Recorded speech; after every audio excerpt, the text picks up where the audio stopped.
അനുഗ്രഹമാണ്, ഈ ആരോഗ്യം ഒരു അനുഗ്രഹമാണ്, കച്ചവടം ഒരു അനുഗ്രഹമാണ്, മക്കൾ ഒരു അനുഗ്രഹമാണ്, ജീവിതത്തിൽ അല്ലാഹു തന്നതെല്ലാം അനുഗ്രഹമാണ്.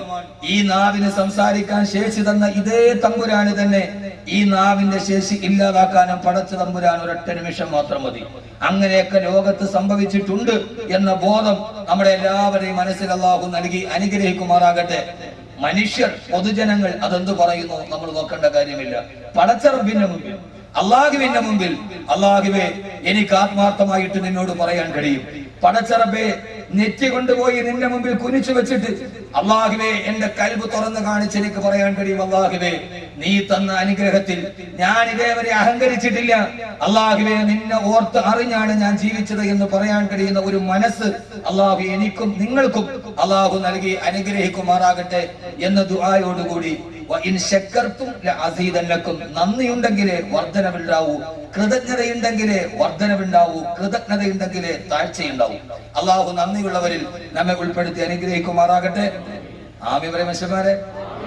അള്ളാഹു നമ്മുടെ നന്ദിയുള്ള ദാസന്മാരിൽ അള്ളാഹു നാം ഏവരെയും ഉൾപ്പെടുത്തി അനുഗ്രഹിക്കുമാറാകട്ടെ എന്ന ദുആയോടുകൂടി ഖുർആൻ സ്തുതിച്ച അടിമ, ആ വിഷയം നമുക്ക് ചർച്ച ചെയ്യാം. ഞാൻ പറഞ്ഞതുപോലെ 20, 21 തീയതികളിൽ ആലുവയിൽ വാർഷിക പ്രഭാഷണമുണ്ട്. ഈസാ നബിയുടെ 2ാം വരവും ഇമാം മഹ്ദി. ആദ്യം തന്നെ ഞാൻ പറയുക, ഇൻഷാ അല്ലാഹ് എന്റെ ഖുർആൻ വാർഷിക പ്രഭാഷണത്തിന് ആ സദസ്സിൽ ഒരു 5 പൈസയുടെ പിരിവുണ്ടാവില്ല. ഇപ്പൊ തന്നെ പറഞ്ഞേക്കും, ബക്കറ്റ് വരെണ്ടാവും. അല്ലാതെ അവിടെ വെച്ച് 10,000 അല്ലാതെ കൈമുക്കിക്കൊള്ളൊന്നുമില്ല. നിങ്ങൾ എന്തുകൊണ്ട് വന്ന സദസ്സിൽ കൊടുക്കുന്നു അതല്ലാതെ വേറൊരു പിരിവ് ആ സദസ്സിൽ വെച്ചിട്ടുണ്ടാവും.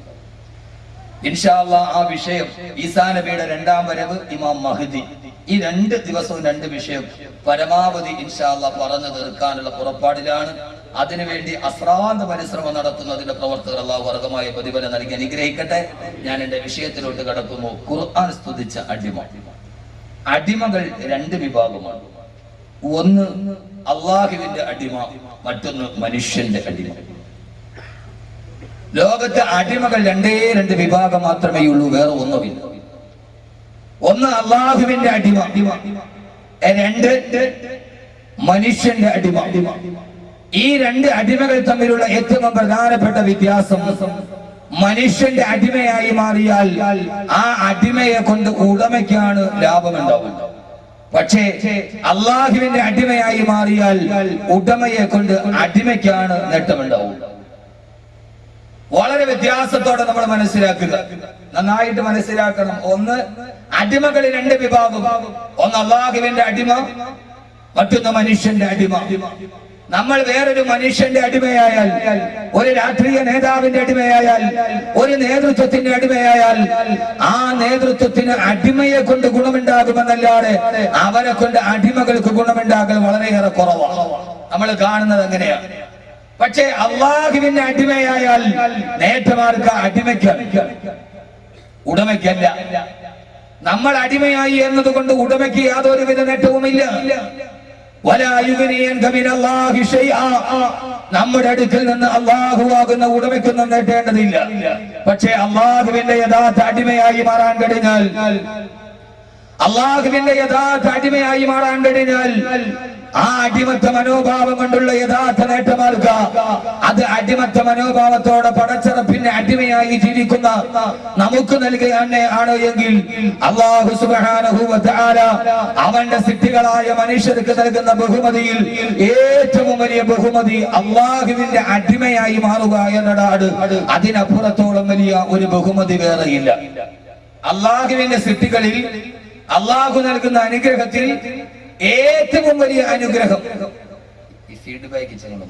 ഫീഡ്ബാക്ക് ഇതൊരു വിശാലമായ ഗ്രൗണ്ടാണ്. സൗണ്ട് എത്ര കൊടുത്താലും അറിയില്ല, ഞാനങ്ങ് തുറന്നു പോകും. ഈ ഫീഡ്ബാക്ക് കുറച്ച് സലാം സൗണ്ട്, സലീം വലിയ പേരുള്ള സൗണ്ടാണ്. അള്ളാഹു നരകത്തിൽ കൊടുക്കട്ടെ. ദുആ ചെയ്താൽ ഇനി കൂട്ടി വരും.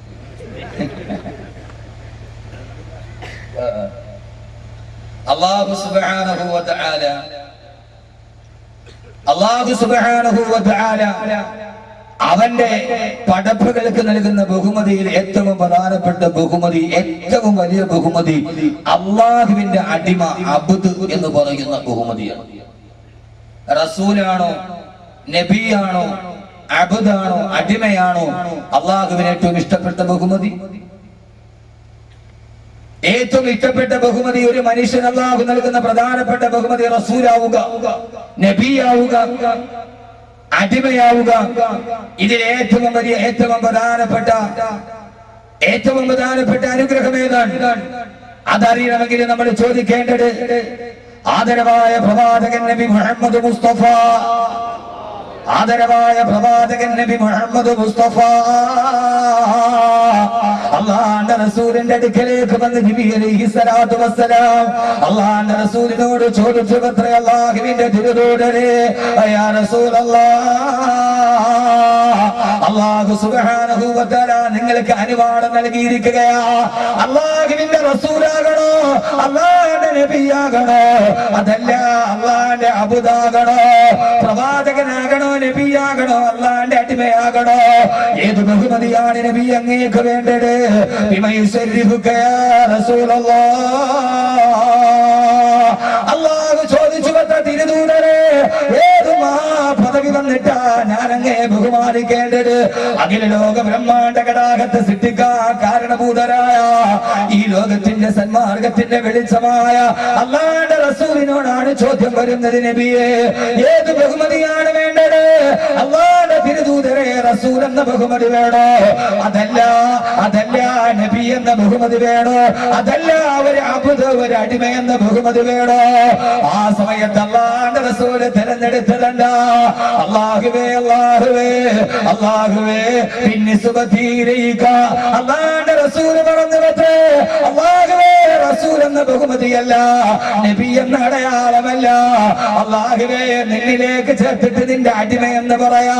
അല്ലാഹുവേ, നിന്റെ ഒരു യഥാർത്ഥ അടിമയായി അറിയപ്പെടാൻ, നിന്റെ കൽപ്പനകൾ അനുസരിക്കുന്ന, നിന്റെ നിരോധനങ്ങളിൽ നിന്ന് മാറി നിൽക്കുന്ന, അല്ലാഹുവേ നിന്റെ തൃപ്തിക്ക് വേണ്ടി സദാസമയവും ജീവിക്കുന്ന നിന്റെ ഒരു അടിമയായി മാറാൻ ഏറ്റവും വലിയ ബഹുമതിയായിട്ട് അല്ലാഹുവിന്റെ റസൂല് തിരഞ്ഞെടുത്തതേടാ.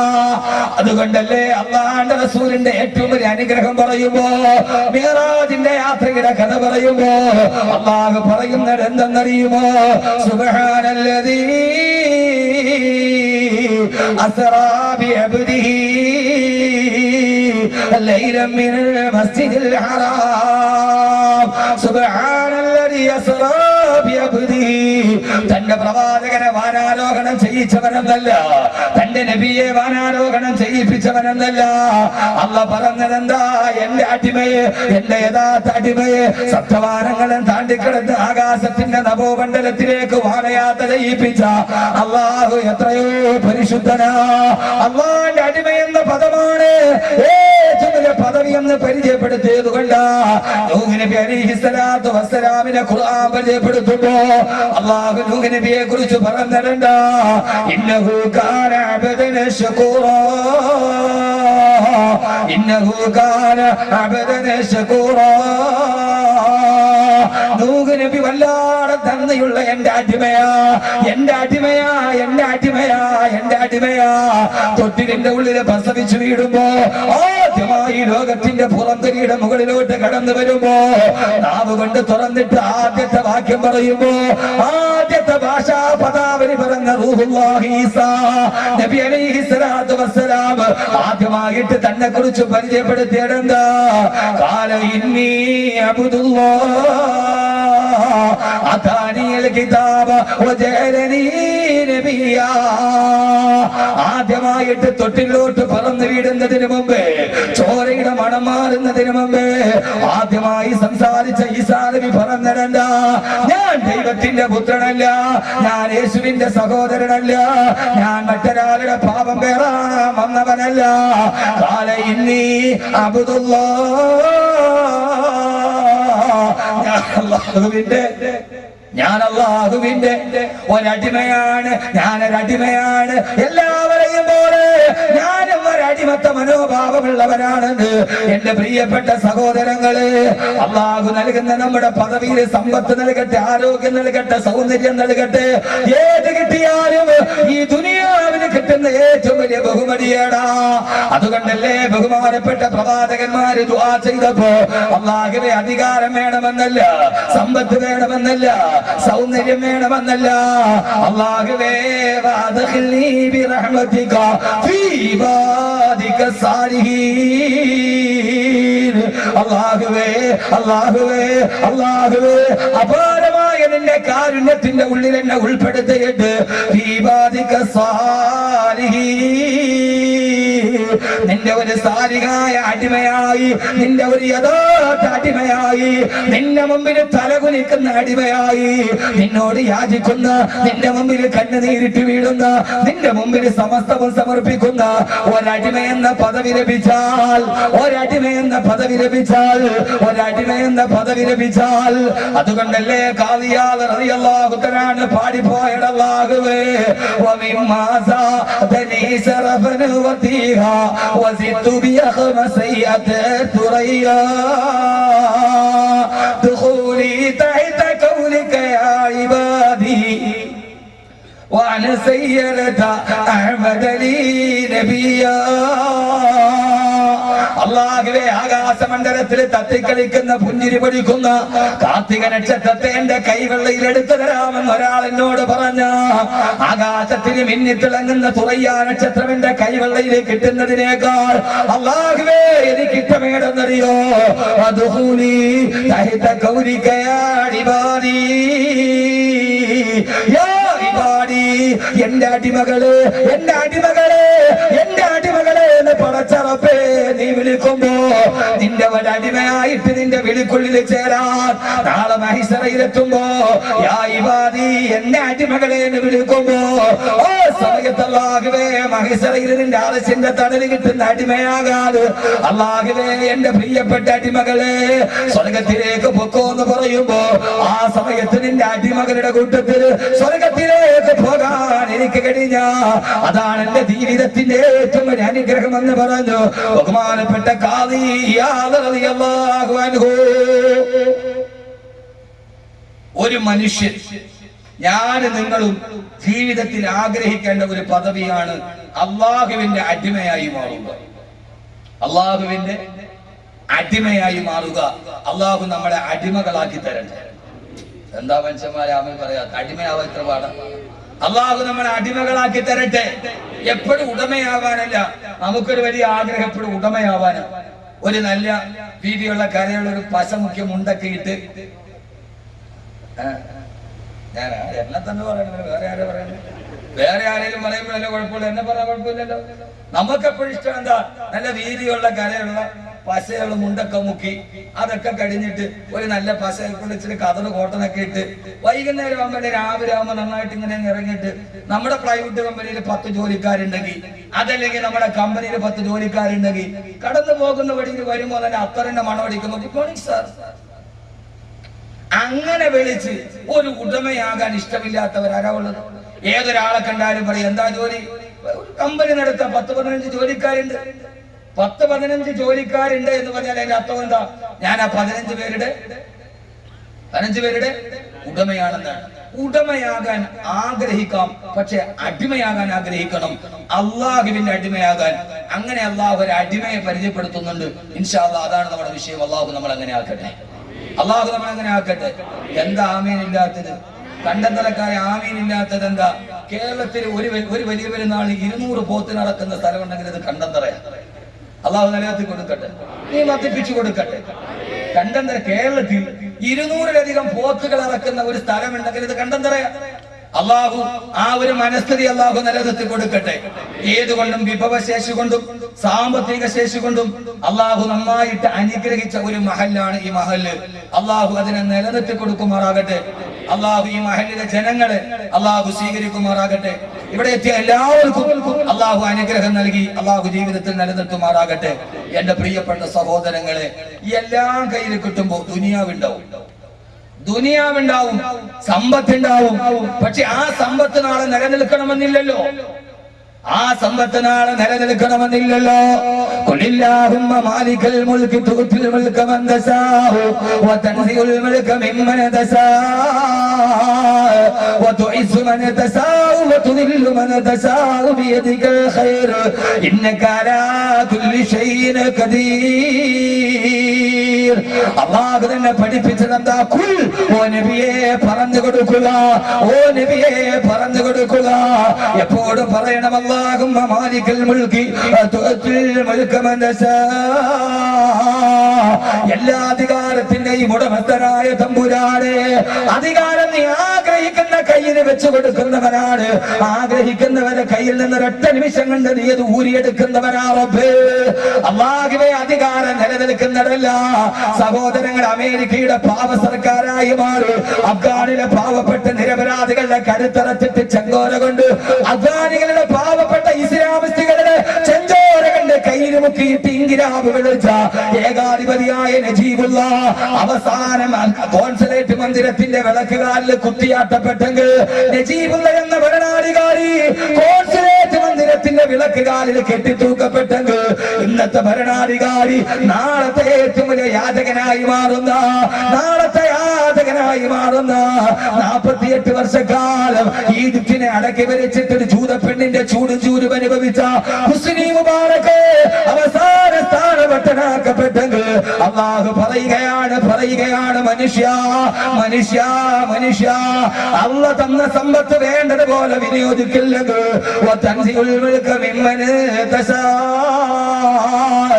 അത് ആഗ്രഹിക്കുന്ന സമയം നിന്റെ കയ്യിൽ നിന്ന് ഊരിയെടുത്തിട്ട് അത് വേറെടുത്തിന്റെ കയ്യിൽ കൊടുക്കാൻ ഖജനാവിന്റെ ഉടമസ്ഥനായ റബ്ബിന് യാതൊരുവിധ പ്രയാസമില്ലെന്ന് അല്ലാഹുവിന്റെ വിശുദ്ധ ഖുർആൻ. കണ്ടെന്നിരിക്കും ജനത്തിനെ കണ്ടില്ലെന്ന് നടിക്കുന്നിടുമ്പവാൻ 2-4 ദിനം കൊണ്ടൊരുവനെ തണ്ടിലേറ്റ് നടത്തുന്നതുമ്പവാൻ മാളിക മുകളേറിയ മണ്ണന്റെ തോളിൽ മാറാപ്പ് കേറ്റുന്നതുമ്പവാൻ. അല്ലാഹു എന്ന സമ്പത്ത് നിലനിൽക്കില്ല. ഇന്നൊരാളുടെ കയ്യിൽ നാളെ ഇന്നത്തെ മുതലാളി, നാളത്തെ തൊഴിലാളി. ഇത് ഭൂമിയുടെ നിയമമാണ്. അല്ലാഹു ആരുടെ കയ്യിലും അത് കൃത്യമായി നിയന്ത്രിതമായിട്ടല്ലാതെ അല്ലാഹു കൊടുത്തിട്ടില്ല. വതുഉതിൽ മുൽക മൻ തശാ വതൻസിഉൽ മുൽക മിമ്മൻ തശാ വതുഇസ്സു മൻ തശാ വതുദില്ലു മൻ തശാ. ആഗ്രഹിക്കുമ്പോൾ അല്ലാഹു തീരുമാനിക്കുമ്പോൾ യശസ് ഉണ്ടാകും, അല്ലാഹു തീരുമാനിക്കുമ്പോൾ അത് മുഴുവനും ഇല്ലാതാകും. ബിയദിക്കൽ ഖൈർ, സർവ്വ നന്മകളുടെയും താക്കോൽ അല്ലാഹുവിന്റെ കയ്യിലാണ്. അതുകൊണ്ട് അല്ലാഹുവിന്റെ അടിമ എന്ന് പറയുന്ന ഒരു പദവി അത് ലോകത്തൊരിക്കലും അവസാനിക്കില്ല. ഒരിക്കലും അവസാനിക്കില്ല. അതുകൊണ്ടല്ലേ ജിബ്രീൽ അലൈഹിസ്സലാത്തു വസ്സലാമിന്റെ ചാരത്ത് അല്ലാഹുവിന്റെ റസൂൽ ഇരിക്കുമ്പോ ആ സമയത്താണ് അല്ലാഹുവിന്റെ കൽപ്പന ഉണ്ടാകുന്നത്. നബിയേ, അല്ലാഹുവിന്റെ തിരുദൂതരെ യാ റസൂലല്ലാഹ്, അങ്ങേക്ക് എങ്ങനെ അറിയപ്പെടാനാണ് താല്പര്യം? മലിക്കൻ റസൂല, രാജാവായ റസൂലാകണോ? അതല്ല അബ്ദൻ നബിയ, അതല്ല പ്രവാചകനായ അടിമയാകണോ? രാജാവായ പ്രവാചകനാകണോ? അതല്ല അടിമയായ പ്രവാചകനാകണോ? ഏത് തെരഞ്ഞെടുത്തോ നബിയെ? ആ സമയത്ത് അല്ലാഹുവിന്റെ റസൂൽ ജിബ്രീൽ അലൈഹിസ്സലാത്തു വസ്സലാമിനെ നേരെ നോക്കി ജിബ്രീൽ ആംഗ്യം കാണിച്ചു. നബിയെ, തവാദുവിനെ തെരഞ്ഞെടുത്ത നബിയെ, വിനയത്തെ തെരഞ്ഞെടുത്ത നബിയെ. അല്ലാഹുവിന്റെ റസൂൽ പറഞ്ഞു, അല്ലാഹുവേ മബ്ദനെ നബിയാ, വിനീതനായ ഒരു പാവപ്പെട്ട ദാസനായി അറിയപ്പെടാനാണ് എനിക്ക് ആഗ്രഹമെന്ന് പറഞ്ഞു. എന്നിട്ട് വെറുതെ ഇരുന്നു പാതിരാവിന്റെ നിശബ്ദതയിൽ സ്വന്തം ഭാര്യയുടെ ചൂരും അനുഭവിച്ചുകൊണ്ട് കിടന്നുറങ്ങുമ്പോ, ഭാര്യ ഉറങ്ങിക്കഴിയുമ്പോ ആ കിടപ്പുറയിൽ നിന്ന് പള്ളിക്കുള്ളിലേക്ക് വന്നിട്ട് കാലിന് നീര് വെക്കുന്നത് വരെ നിസ്കരിക്കുമ്പോ കിന്നയായ ഭാര്യ തന്റെ പ്രിയപ്പെട്ട ഭർത്താവ് പടച്ചറപ്പിന്റെ മുമ്പിൽ തലകുനിച്ചിട്ട് വിഷമിക്കുന്നത് കാണുമ്പോ, എന്തേ ഭർത്താവേ, എന്തേ തിരുദൂതരെ, അല്ലാഹു സർവ്വപാപങ്ങളും പുറത്തു തന്നതല്ലേ, പിന്നെന്തേ ഇങ്ങനെ നിസ്കരിക്കുന്നതെന്ന് ചോദിക്കുമ്പോ അല്ലാഹുവിന്റെ റസൂലിന്റെ മറുപടി എന്താ? അഫലാ അകൂനു അബ്ദൻ ശകൂറാ, ഞാനൊരു നന്ദിയുള്ള ദാസനായി തീരണ്ടേ ആയിഷ? ഏത് സമയത്താണ് ഈ സംഭവം നടക്കുന്നത്? ചിന്തിക്കും മനുഷ്യന്മാരെ, നന്നായിട്ടൊന്ന് ചിന്തിക്ക്. ഏത് സമയത്താ? അള്ളാന്റെ റസൂല് ഭാര്യയോട് വിട പറഞ്ഞ് കിടപ്പറയിൽ നിന്ന് എഴുന്നേറ്റ് പള്ളിക്കുള്ളിൽ വന്നിട്ട് കാലിൽ നീര് വെക്കുന്നത് വരെ നിസ്കരിച്ചതപ്പെടാ. ഹിജ്റ പോയപ്പോഴല്ല, മക്കമ്പത്തകിന്റെ കാലഘട്ടത്തിലല്ല, മക്ക തന്റെ കാൽച്ചുവട്ടിൽ വന്നതല്ല. എപ്പോഴെന്നറിയോ?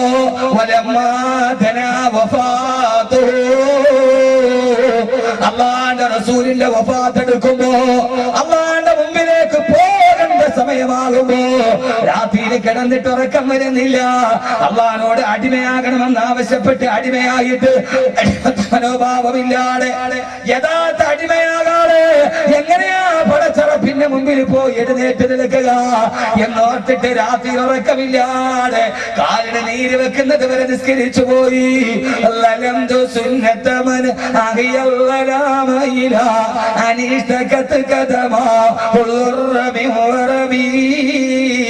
മൗലായ സല്ലി വസൽ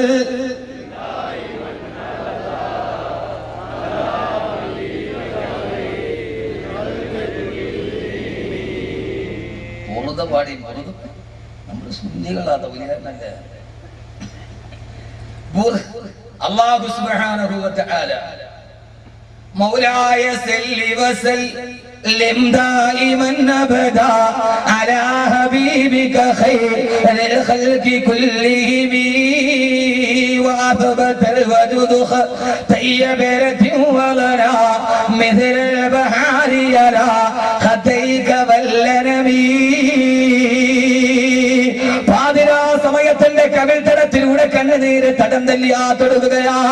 എങ്ങനെയാ എന്റെ കവിൾത്തടത്തിലൂടെ കണ്ണുനീരൊടുകിയിടുന്നറിയോ?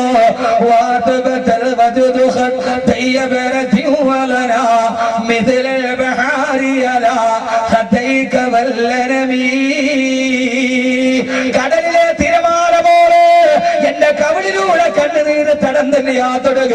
എപ്പോഴെന്നറിയോ? സിറാത്തിനെ ഓർമ്മ വന്നപ്പോ, ഓർമ്മ വന്നപ്പോ, പടച്ചറപ്പിന്റെ മുമ്പിൽ നിൽക്കുന്ന ഓർമ്മ വന്നപ്പോ, കബറിൽ കിടക്കേണ്ട അവസ്ഥ ഓർമ്മ വന്നപ്പോ, നാളത്തെ ജീവിതത്തിന്റെ ആകസ്മികത ഓർമ്മ വന്നപ്പോ എനിക്ക് സഹിക്കാൻ കഴിഞ്ഞില്ല. സമയത്ത് എഴുന്നേറ്റ് നിന്നിട്ട് എന്റെ കവിൽ തടത്തിലൂടെ കണ്ണുനീരിന്റെ ചാലിട്ടൊരുകി.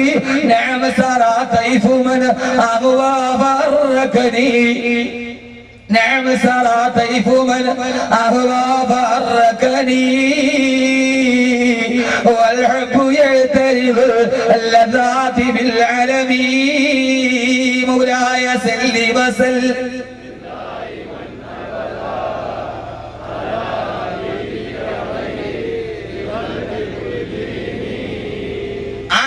കണ്ണുനീരൊടുക്കി അള്ളാന്റെ റസൂല് കാല് നീര് വെക്കുന്നത് വരെ റസൂലുള്ളാഹി നിന്ന് നിസ്കരിച്ചു. നമ്മൾ പറയാറുണ്ട് എപ്പോഴാ ആ സന്ദർഭമേടാ?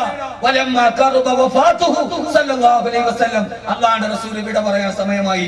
അള്ളാഹുവേ, നീ എന്നോട് അടിമയാകണമെന്ന് ചോദിച്ചപ്പോ അടിമയാകണമെന്ന് പറഞ്ഞവനാണ് ഞാൻ. അള്ളാഹുവേ, എനിക്ക് നാളെ ഒരു അടിമയായി, അടിമകൾക്കാണ് നാളെ ഉടമയുടെ സമ്മാനം കിട്ടുക. അള്ളാഹു സമ്മാനം വാങ്ങിക്കുന്ന യഥാർത്ഥ അടിമകളിൽ അള്ളാഹു നമ്മൾ ഉൾപ്പെടുത്തി അനുഗ്രഹിക്കട്ടെ. അങ്ങനെ രണ്ട് അടിമകളുടെ കഥ അള്ളാഹു ഖുർആനിൽ പറയുന്നുണ്ട്. ഖുർആൻ സ്തുതിച്ച അടിമ എന്ത് അടിമയാകണം? അള്ളാഹു സുബ്ഹാനഹു വ തആല 3 അടിമകളെ അള്ളാഹുവിന്റെ ഖുർആൻ പറയുന്നുണ്ട്. ഒന്ന്, അങ്ങനെ ഒരു അടിമയെ നമ്മൾ പരിചയപ്പെടുകയാണ്. അള്ളാഹു അങ്ങനെ ആക്കി തരട്ടെ. ഞാനൊരു അടിമ എന്ന് പരിചയപ്പെടും. ഖുർആൻ പറഞ്ഞ അടിമയാണ്. ഒരു ആയത്തിറങ്ങിയത് ആ അടിമയെ കുറിച്ച് പറയാനാണ്. സൂറത്തുൻ നഹൽ. അല്ലാഹു സുബ്ഹാനഹു വ തആല അങ്ങനെ ആക്കി തരട്ടെ. ضرب الله مثلا عبدا مملوكا لا يقدر على شيء وهو كل على مولاه أينما يوجهه لا يأتي بخير ومن يأمر بالعدل وهو على صراط مستقيم. അല്ലാഹു പറയുകയാണ് ഒരടിമയെ അല്ലാഹു നിങ്ങളുടെ മുമ്പിൽ പരിചയപ്പെടുത്തി തരികയാ. പടച്ചറപ്പിന്റെ ഖുർആനാണ്, സൂറത്തുൽ നഹ്ലാണ്. അല്ലാഹു പറയുന്നത് നമ്മളെ കുറിച്ചാണ്. ചെറുപ്പക്കാരാ,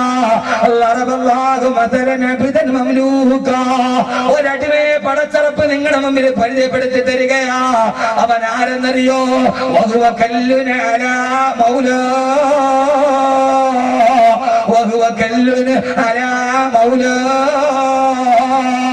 അവനവന്റെ ഉടമയ്ക്ക് ഭാരമായി മാറി. അവനവന്റെ ഉടമയ്ക്ക് ഭാരമായി മാറി. ഉടമയ്ക്ക് ഭാരമായ അടിമ. എന്റെ ശബ്ദം കേൾക്കാൻ ഇവിടെ തടിച്ചുകൂടിയ എന്റെ പ്രിയപ്പെട്ട ചെറുപ്പക്കാരാ, എന്റെ പ്രിയപ്പെട്ട ചെറുപ്പക്കാരി, അല്ലാഹു പറയുകയാണ് അവൻ ഈ ഭൂമിയിൽ ജീവിച്ച എന്റെ അടിമയാണ്. പക്ഷേ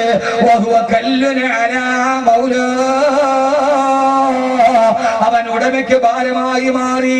അവൻ ഉടമയ്ക്ക് ഭാരമാകാനുള്ള കാരണം എന്താ?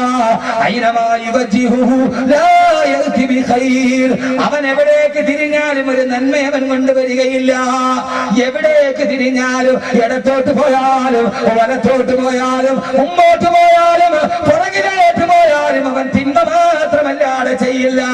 അവൻ കുടുംബത്തിനും ഭാരമാ, അവൻ നാടിനും ഭാരമാ, അവൻ വീടിനും ഭാരമാ, അവൻ സമൂഹത്തിന് ശാപമാ.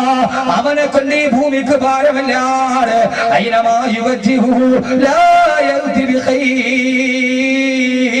എന്റെ പ്രിയപ്പെട്ട സഹോദരങ്ങളെ, ആവർത്തിച്ച് ഞാൻ ഓർമ്മിപ്പിക്കുകയാണ്, അങ്ങനെ ഒരു അടിമയാകല്ലേ, ഉടമയ്ക്ക് ഭാരമായ അടിമയാകല്ലേ. ഏത് അടിമയാണ് ഉടമയ്ക്ക് ഭാരമായി മാറുക? ആ സമയത്തല്ലേ ദുബൈയിൽ ധാരാളം ഡോളറുകളും ദിർഹമുകളും വാങ്ങിച്ചവരില്ലേ?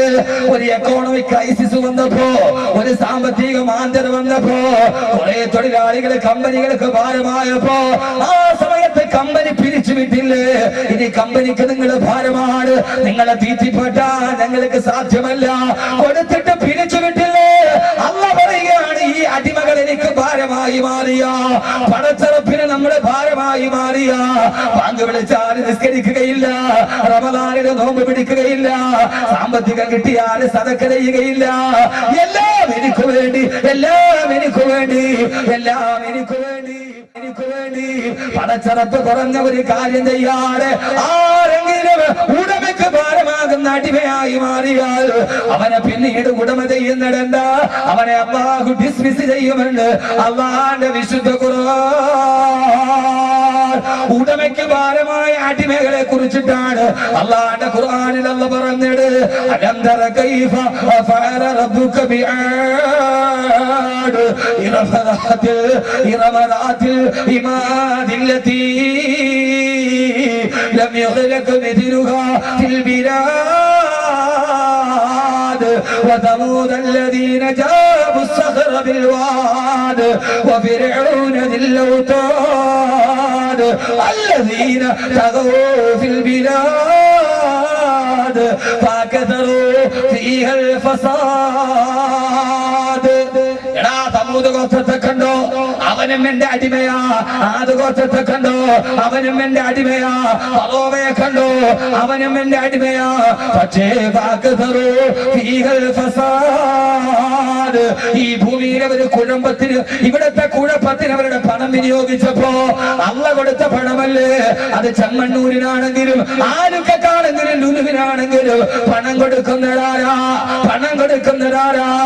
വലില്ലാഹി ഖസായിനു സമാവാതി വൽ അർദ്. ആകാശ ഭൂമികളുടെ ഖജനാവില്ല താക്കോല് പടച്ചറപ്പിന്റെ കയ്യിലാ. ആർക്കാണോ പണം കൊടുത്തത് ആ പണം അവൻ ഫസാദിന് വേണ്ടി വിനിയോഗിച്ച, സ്വർണ്ണത്തിന്റെ ജുവലറി ഉദ്ഘാടനം ചെയ്യാൻ വേണ്ടി വന്ന കണ്ണൂരില് ഫുട്ബോളിന്റെ ദൈവം ഡീഗോ മറഡോണ 24 മിനിറ്റ് സ്റ്റേജിൽ നിന്നപ്പോ 6 കോടി രൂപയാ ചെലവാക്കപ്പെട്ടതെങ്കിൽ ഡീഗോ മറഡോണ എന്ന ഫുട്ബോളിന്റെ ദൈവം അവൻ ആകാശത്തിന്റെ ദൈവമല്ല, ഭൂമിയുടെ ദൈവമല്ല. ഫുട്ബോളിന്റെ ദൈവം 24 മിനിറ്റ് നിന്നപ്പോ 6 കോടി രൂപയാ ചെലവഴിക്കപ്പെട്ടതെങ്കിൽ അല്ലാഹു പറയുന്നു, എന്തേ സമൂദിനെ നിങ്ങൾ കണ്ടില്ല? ഉടമയ്ക്ക് ഭാരമായി മാറും. ഉടമയ്ക്ക് ഭാരമായി മാറിയാൽ എന്താ മനുഷ്യന്മാരെ പേടിച്ചു പോയാ? എന്താ പേടിക്കണമല്ലോ? ഉടമയ്ക്ക് ഭാരമായി ഉടമ എന്ത് ചെയ്യും? സൗദി അറേബ്യക്ക് ഭാരമായി ഫഖല്ലു സബീലഹു. അവരാരായി? ഒരു നിമിഷം കൊണ്ട് സഹോദരങ്ങളൊന്ന് ആലോചിക്കുക, എന്താ പണം? ഒരു നിമിഷം കൊണ്ട് പണിതിരിക്കുന്ന വീടിന്റെ പണി നിന്നില്ല. ഒരു നിമിഷം കൊണ്ട് നിത്താഖത്ത് എന്ന് പറയുന്ന 4 അക്ഷരം സാമ്പത്തിക വ്യവസ്ഥയുടെ മേൽ മറ്റൊരു തിരിച്ചടിയായില്ലേ? എന്താ ഇവിടെ ഉള്ളത്? കെട്ടിപ്പൊക്കിയ കോട്ടകൾ എവിടെ? പണിത് വെച്ച സ്വപ്നങ്ങൾ എവിടെ? എല്ലാം തകർന്ന തരിപ്പണമായി. അവസാനം പിന്നീട് വീടുകളിൽ കൂട്ട നിലവിളിയായി. എനിക്ക് തോന്നുന്നു ഏറ്റവും കൂടുതൽ പെണ്ണുങ്ങൾ വാതിന് വരുന്നത് ഇപ്പോഴാ. 3 മാസം പെണ്ണുങ്ങൾ വാതിന് വന്നായിട്ട് വരും. കാരണം മാപ്പിളമാട് മുഴുവൻ ഗൾഫിലാ, സൗദിയിലാ. മുഴുവൻ വരുന്ന പേപ്പർ ഉസ്താദെ ദുആ ചെയ്യണം. എന്തിന് 3 മാസത്തേക്ക് അബ്ദുള്ള രാജാവ് അല്പം മാപ്പ് പ്രഖ്യാപിച്ചിട്ടുണ്ട്. ഇപ്പൊ സ്ത്രീകൾ കൂടുതലാ. കാരണം ഇനി വാതിന്റെ സദസ്സിലെ ദുആ കൊണ്ടല്ലാതെ ചെയ്യില്ലെന്ന് നന്നായിട്ടറിയാം. നിസീര് പോയി, അപ്പോളയിൽ പോയി. ഇനി മുയിലിയാരുടെ ഊത്തല്ലാതെ പറ്റൂലെന്ന് എന്ത് ചെയ്യാം? അപ്പൊ പിന്നെ പള്ളിക്കാട്ടിൽ വന്നേ പറ്റൂ. കാരണം മിക്ക ഖത്തീബന്മാരുടെ റൂം ഖബർസ്ഥാന് നേരെ എതിരെയാണ്. എന്റെ പ്രിയപ്പെട്ട സഹോദരങ്ങളെ, അള്ളാഹു മനസ്സിലാക്കാനുള്ള ബോധം നൽകട്ടെ. അള്ളാഹു ചോദിക്കുന്നു, സമൂദിനെ നിങ്ങൾക്കറിയില്ലേ? ആരാ സമൂദ് ഗോത്രം? ഇനി 2 അടിമകളെ കൂടെ അള്ള പറയുന്നുണ്ട്. വിഷയം അവസാനിപ്പിച്ചിട്ട് ഞാൻ പോകും. അവസാനിപ്പിച്ചിട്ട് ഇതൊരായത്ത്. ഉടമയ്ക്ക് ഭാരമായി. ആ ഉടമയ്ക്ക് ഭാരമായ അടിമകളാണ് ആദ്, സമൂദ്, ഇറം, ഫിർഔൻ, ഹാമാൻ, കാറൂൻ, അബൂജഹൽ, ഉത്ബത്ത്, ശൈബത്ത്.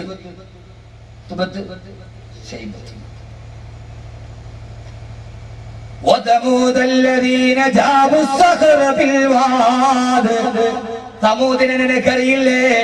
അവര് പാറക്കെട്ടുകൾ കൈവിരലുകൾ കൊണ്ടാണ് തുരന്നിട്ട് വീടുണ്ടാക്കിയത്. എത്രയോ നാളുകൊണ്ട് നമ്മൾ കേൾക്കണ ചരിത്രമാ. സമൂദ് ഗോത്രമാരാ. അവര് പാറക്കെട്ടുകൾ തുരന്നിട്ട് അതിന്റെ അകത്ത് JCBയുടെ പല്ലിലെ JCBന്റെ പല്ല്. JCB ഞാൻ പറഞ്ഞ എന്തോ JCB. എനിക്ക് JCB പോണ കാണുമ്പോ എനിക്ക് തോന്നുന്ന വലിയ ബ്രാക്കറ്റ് ഫ്രണ്ടില് മറ്റേ കൈയുണ്ടല്ലേ അത്. ഈ JCB റോഡിൽ കൂടെ പോണ കാണുമ്പോ ഞാൻ ചിന്തിക്കാറുണ്ട്, ഇവിടെ ഏതോ ഒരു തക്കവയുള്ള ഒരു മനുഷ്യൻ കണ്ടുപിടിച്ചു. കാരണം രൂപം കണ്ടിട്ട് ഇങ്ങനെ ആമീനെ പിടിച്ചോണ്ടാ പോണത്. ആ ഫ്രണ്ട് ബക്കറ്റ് ഇങ്ങനെ കൊന്നിട്ട് എപ്പോഴും ഒരു ആമയെ പിടിക്കുന്ന രൂപത്തിൽ എന്ത് ചെയ്യുക പോകുക.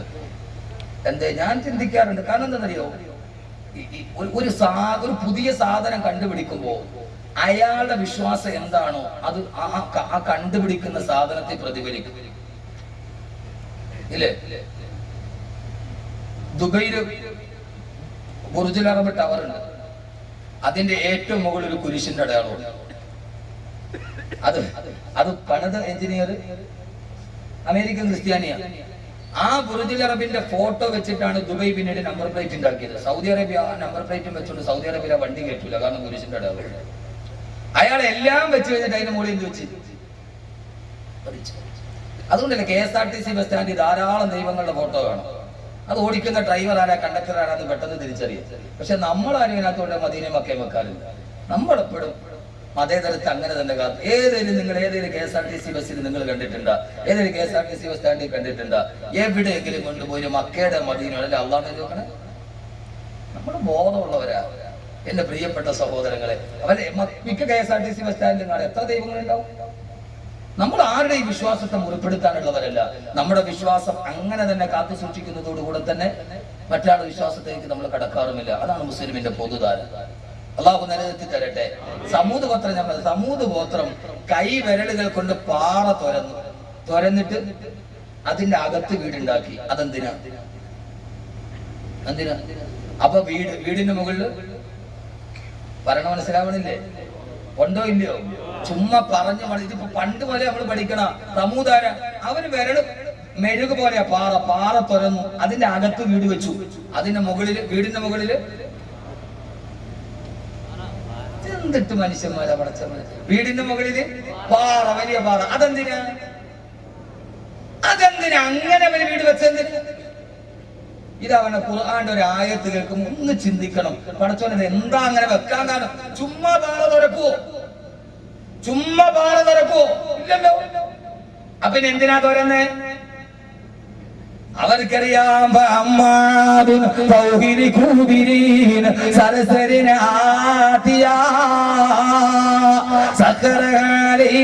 سبع ليال وثمانية أيام حسوما فترى القوم فيها سرعا. അവരുടെ മുൻഗാമികളായ സമൂഹം ആദുഗോത്രമാണ്. സമൂഹത്തിന് മുമ്പ് വന്ന ഗോത്രമല്ലേ ആദുഗോത്രം. ആദുഗോത്രത്തിനോട് ഹൂദ് നബി അലൈഹി സ്വലാത്തു വസ്സലാം പറഞ്ഞു, ആദേ, ഉടമയ്ക്ക് ഭാരമാകരുത്, അല്ലാഹുവിന്റെ കൽപ്പനകളെ തിരസ്കരിക്കരുത്, താന്തോന്നികളായിട്ട് നിങ്ങൾ ജീവിക്കരുത്. ആ സമയത്ത് ആദുഗോത്രം അതിനെ തള്ളിക്കളഞ്ഞപ്പോ അല്ലാഹു ആദുഗോത്രത്തെ നശിപ്പിച്ചത് എങ്ങനെയാ?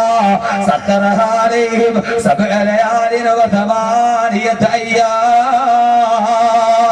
7 രാത്രിയും 7 രാത്രിയും 8 പകല് നീണ്ടു നിന്ന പേമാരി തിമിർത്ത് പെയ്തു. ആകാശത്തൊരു മഴ പെയ്തപ്പോ 7 രാത്രിയും 8 പകല് നീണ്ടു നിന്ന മഴ പെയ്തപ്പോ ആ മഴയിൽ വീടുകൾ തകർന്നടിഞ്ഞിട്ട് ആദുഗോത്രക്കാര് നശിച്ചു പോയില്ലയോ? ചത്തുമരച്ചു പോയില്ലയോ? അവർക്ക് ശേഷമാണ് സമൂത് വരിക. തങ്ങളുടെ പിതാമഹന്മാരും മഴ പെയ്തപ്പോ അല്ലാഹു മഴ പെയ്യിപ്പിച്ചപ്പോ അവരുടെ വീടുകൾ തകർന്ന് മരിച്ചെന്നറിഞ്ഞപ്പോ സാലിഹ് നബി സമൂദിനോട് പറഞ്ഞ, സമൂദ്, അല്ലാഹുവിനെ തിരസ്കരിക്കരുത്, പടച്ചറപ്പിനെ വലിച്ചെറിയരുത്, അല്ലാഹു നിങ്ങളെ ആദിനെ നശിപ്പിച്ചതുപോലെ നശിപ്പിക്കുമെന്ന് പറഞ്ഞപ്പോ, എടാ സാലിഹേ, നിന്റെ അല്ല ഞങ്ങളെ നശിപ്പിക്കില്ലടാ. പാറ തുറന്നിട്ട് അതിന്റെ ഉള്ളിൽ വീട് വെച്ചിട്ട് ആദിനെ നശിപ്പിച്ചതുപോലെ മഴ പെയ്ത, ആദിനെ നശിപ്പിച്ചതുപോലെ മഴ പെയ്ത ഞങ്ങളുടെ വീടുകളിൽ തകരില്ല സാലിഹേ. പാറയുടെ ഉള്ളിലാണ് ഞങ്ങൾ വീട് വെച്ചിരിക്കുന്നത് എന്ന് പറഞ്ഞിട്ട് പടച്ചറപ്പിനെതിരെ തിരിഞ്ഞ സമൂദ്, എന്തേ ചെറുപ്പക്കാരാ ചിന്തിക്കുന്നില്ല? നമ്മുടെ കുറെ മാനദണ്ഡങ്ങളൊക്കെയുണ്ട്. ജപ്പാനിന് സുനാമി ആഞ്ഞടിച്ചപ്പോ ഇപ്പം വെക്കുന്ന വീടുകൾ ഭൂകമ്പത്തെ തടയാൻ കഴിയുന്ന വീടുകളാണത്രേ. ഏത് ഭൂകമ്പമോ?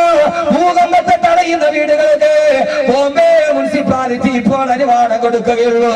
അമ്മ പിടിച്ചിട്ട് ഭൂമി കുലുക്കിയാൽ തകരാൻ പാടില്ല. സമൂദ് ചെയ്ത അതേ മനോഭാവമല്ലയോ? സമൂദ് വീണ്ടും പുനരാവിഷ്കരിക്കുകയല്ലയോ? ഖുർആൻ പറഞ്ഞ കഥാപാത്രം അവസാനിക്കുകയല്ലല്ലോ. ആ സാലിഹ് നബിയോട് പറഞ്ഞ, സാലിഹേ, അല്ലാഹുവിന്റെ ശിക്ഷ വരാൻ പോവുകയാ. വീടിന്റെ ഉള്ളിൽ വാതിലടച്ചിരുന്നിട്ട് പാറക്കെട്ടിന്റെ ഉള്ളിൽ കയറിയിട്ട് പറഞ്ഞ, സാലിഹേ,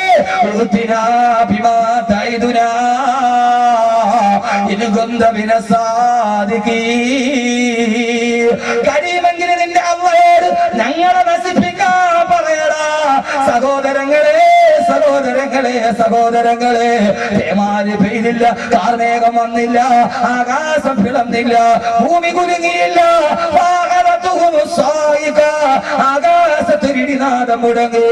വീടിന്റെ ഉള്ളിൽ, പാറക്കെട്ടിന്റെ ഉള്ളിലെ വീടുകള് അല്ലാഹുവിനെ ഭയക്കാതിരുന്ന സമൂദ് ഗോത്രം അവര് ഹാർട്ട് അറ്റാക്ക് വന്നിട്ട് പിടഞ്ഞ് വീണുപോയി.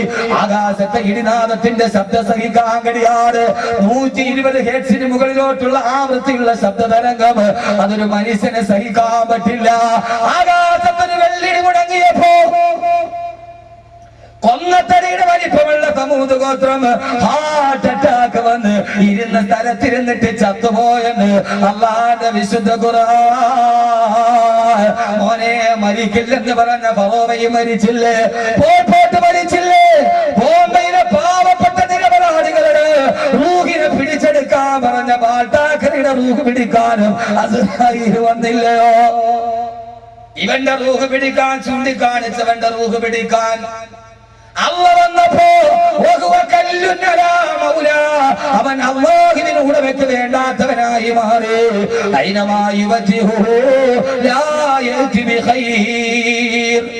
അവൻ എവിടോട്ട് തിരിഞ്ഞാലും നന്മ ചെയ്യില്ല. അല്ലാഹു നമ്മളെ കാത്ത് രക്ഷിക്കുമാറാകട്ടെ.